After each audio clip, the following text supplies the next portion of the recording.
Company वाला लोग दो चार नियमावली का पालन करता है कि गांव में कौन दबंग है, कौन नेता टाइप का है, उसको 20,000 महीना दे दो। संबंधित थाना प्रभारी है या उसके ऊपर के ऑफिसर है, उनको मैनेज करो। उसके ऊपर भी कोई प्रशासनिक पदाधिकारी है, ये इन लोग काम करता है। सवाल ये है कि जुडिशियरी हो, लेजिस्लेचर हो या एग्जीक्यूटिव हो, विधायिका हो, आपका न्यायपालिका हो, कार्यपालिका है, जब तीनों का विश्वास जनता से उठ जाए तो जनता अंतिम में जन आंदोलन करने के लिए मजबूर होती है और सड़क पर यह अंतिम विकल्प है। तो अगर 10-20 मिनट के अंदर ये लोग नहीं आते हैं, अगर मैनेजमेंट के लोग नहीं आते हैं, तो आप सभी से अनुरोध है, प्रशासन के हमारे साथियों से अनुरोध है कि हम लोग माइंस को काम को बंद करेंगे और तब तक करेंगे कोई किसी तरह का मॉब मेरा एक्स्ट्रा काम नहीं करेगा, कोई लंच बंद नहीं करेगा, कोई सरकारी चीजों का नुकसान नहीं होगा। बस माइंस तब तक बंद किया जाएगा जब तक कि मगध और वीपीआर के जीएम सामने नहीं आ जाते हैं बातचीत करने के लिए। आप सभी से अनुरोध रहेगा कि आप लोग अपना धैर्य बनाए रखेंगे और मुझे पूरी उम्मीद है कि भी आप लोग भी जवान हैं, झारखंड के जवान हैं और विस्थापितों का दर्द समझ रहे होंगे या कहीं भी होंगे, भारत के नागरिक होंगे। तो आप सभी से हम लोगों को सहयोग की उम्मीद है। हम लोग काम बंद कराएंगे और जैसे काम बंद कराएंगे तो जैसे मैनेजमेंट के लोग आएंगे बातचीत हो जाएगी। उनको ऐसा नहीं है कि जितना संकल्प है वो अभी का अभी पूरा हो जाए, वो जो अभी तुरंत हो सकता है उसको तत्काल कर दे। जैसे हमारे बहुत सारे विस्थापित हैं जिनको धमकी दे करके इन लोग निकाल दिया है, उसको तत्काल प्रभाव से अभी का अभी चिट्ठी बना करके अंदर लिया जाए, अभी का अभी, मतलब अभी का भी। दूसरा, जो जिनकी जमीनें गई हैं, जिनको मुआवजा अभी तक नहीं मिला है, उसको तत्काल प्रभाव से नोटिफाइड किया जाए और 1 हफ्ता के अंदर उनको पूरा मुआवजा रिलीज किया जाए। और जो अन्य सुविधाएं जो कि सीसीएल ने गाइड किया है, तो यहाँ अचानक देखिए, सबसे पहला बात है कि यहाँ आरा चमातू में जो मगध संघमित्रा जो काम कर रही है, लोगों की ये बहुत बहुप्रतीक्षित डिमांड, और लोगों को ये लग रहा था कि मगध परियोजना आने के बाद उनके जो रोजमर्रा की जिंदगी है, उनकी जीवन शैली है, उनके बच्चे की पढ़ाई लिखाई को लेकर के, रोजगार को लेकर के, पलायन को लेकर के, यहाँ पर कुछ ना कुछ सकारात्मक पहल होगी।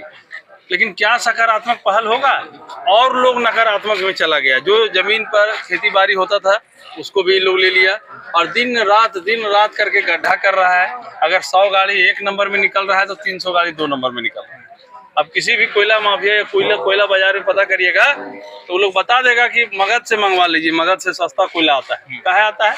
चोरी का कोयला हमेशा सस्ता होता है। अगर आप कोयला को अगर प्रक्रियावत तरीके से लीजिएगा तो इसमें बहुत तरह का टैक्स है, राज्य सरकार केंद्र सरकार को जाती है, जीएसटी है, बहुत तरह का पेनाल्टी भी है लेट होने पर। लेकिन सवाल ये है कि जब आप इसको 2 नंबर में करिएगा, खाली कोड़ेगा, पैलोडर से लोड करेगा और बिहार है बॉर्डर पार कर जाएगा, तो ये कोयला सस्ता जाएगी। तो यहाँ पर अभी स्थिति ये पैदा हो गई कि यहाँ कोयला महंगा हो गया और जान सस्ता हो गया। तो लोगों को जानकारी मिली, जेल कैंप के पदाधिकारियों को जानकारी मिली कि भाई यहाँ पर है सो लोगों के साथ अन्याय हो रहा है। तो मेरे साथ मैं सूरज कुमार, साथ में विजय भैया, सब लोग यहाँ पर पहुँचे।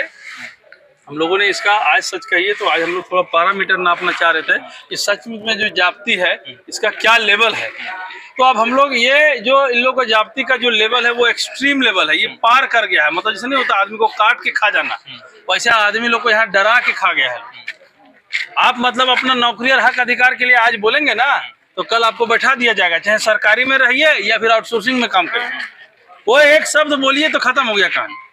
तो इन सभी चीजों को देख करके आज हम लोग यहाँ पर आए थे माइंस को बंद करने के लिए। लेकिन स्थानीय पुलिस ने एक सकारात्मक पहल करी और उन्होंने बीच में वार्ता करवाया। और चूंकि यहाँ जीएम नहीं थे मगध के, तो 12 तारीख के बाद का समय मिला है। वो किसी एक दिन अभी तय नहीं है, जिस दिन वहाँ मिलेगा वो डेलीगेशन हम लोगों का मिलेगा।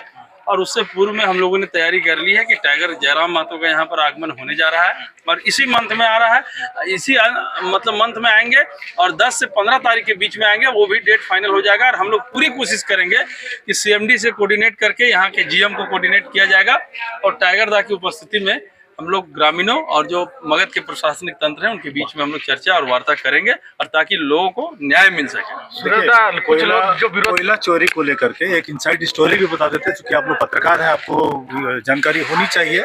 आपके भी सूत्र हैं, उसको कंफर्म कर लीजिएगा। ये जानकारी मिल रहा है कि जो मगध प्रोजेक्ट है वहाँ से हाईवा से कोयला निकाला जा रहा है, बगल में डंप किया जा रहा है और वहाँ पर डिस्को पेपर के आधार पर ट्रक में लोड करके बाजारों में भेजा जा रहा है। तो ये जो सिंडिकेट काम कर रहा है, ये जो तरीका है काम करने का, जो कोयला चोरों ने जो ये बड़ा सिंडिकेट यहाँ पर खड़ा किया है, हमको लग रहा है कि ये राष्ट्रीय संपत्ति का नुकसान है, राज्य को भी नुकसान हो रहा है और स्थानीय जो ग्रामीण है वो रोजी रोटी के लिए परेशान है।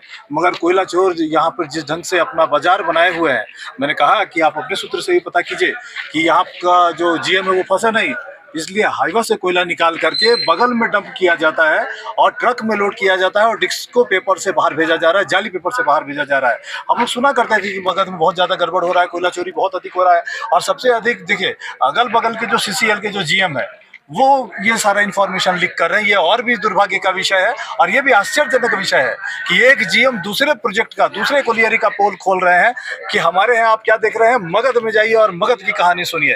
तो ये मगध में जो काम हो रहा है, हमको लग रहा है कि ये बहुत दुर्भाग्यपूर्ण है और इस पर हर हाल में रोक लगनी चाहिए। बहुत दिन से हम लोग सुन रहे थे, ये कारण था कि जेल की टीम यहाँ पर आई हुई थी, हम लोगों ने बहुत करीब से चीज़ों को देखा है और ये सारा अपडेट हम लोग ऊपर फॉरवर्ड भी करेंगे, पास ऑन करेंगे, फिर निर्देश भी आएगा। अगला कार्यक्रम भी टाइगर महतो जी का यहाँ पर हम लोग सेट करने जा रहे हैं, उसके बाद फिर देखेंगे कि इस लड़ाई को कैसे और आगे बढ़ाना है। Thank you.